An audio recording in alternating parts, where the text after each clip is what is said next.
जय श्री राम, जय जय श्री सीताराम। प्राप्त काल जब राम और लक्ष्मण ऋषि विश्वामित्र के साथ मिथिलापुरी के वन उपवन आदि देखने के लिए निकले तो उन्होंने एक उपवन में एक निर्जल स्थान देखा। राम बोले, भगवान, यह स्थान देखने में तो आश्रम जैसा दिखाई देता है, किंतु क्या कारण है कि यहाँ कोई ऋषि या मुनि दिखाई नहीं देते।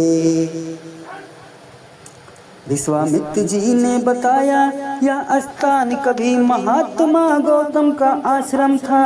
वे अपने पत्नी अहिल्या के साथ यहाँ रहकर तपस्या करते थे। एक दिन जब गौतम ऋषि आश्रम के बाहर गए हुए थे तो उनकी अनुपस्थिति में इंद्र ने गौतम के वेश में आकर अहिल्या से प्रणय याचना की। यद्यपि अहिल्या ने इंद्र को पहचान लिया था तो भी यह विचार करके कि मैं इतनी सुंदर हूँ कि देवराज इंद्र स्वयं मुझसे प्रणय याचना कर रहे हैं, अपनी सौभाग्यवती दे दी।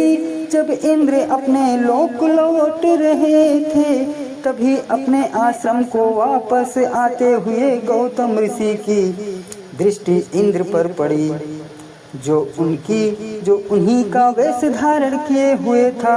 वे सब कुछ समझ गए और उन्होंने इंद्र को श्राप दे दिया। इसके बाद उन्होंने अपनी पत्नी को श्राप दे दिया, रे दुराचारी, तू हजारों वर्ष तक केवल हवा पीकर कष्ट उठाती हुई यहाँ राख में पड़ी रहेगी।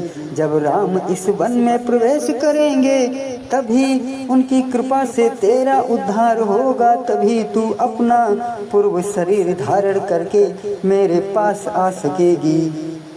यह कहकर गौतम ऋषि इस आश्रम को छोड़कर हिमालय पर जाकर तपस्या करने लगे। इसीलिए हे राम, अब तुम आश्रम के अंदर जाकर अहिल्या का उद्धार करो।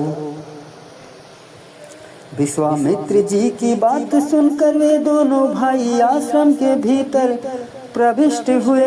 वह तपस्या में निरत अहिल्या कहीं दिखाई नहीं दे रही थी, केवल उसका तेज संपूर्ण वातावरण में व्याप्त हो रहा था। जब अहिल्या की दृष्टि राम पर पड़ी तो उनके पवित्र दर्शन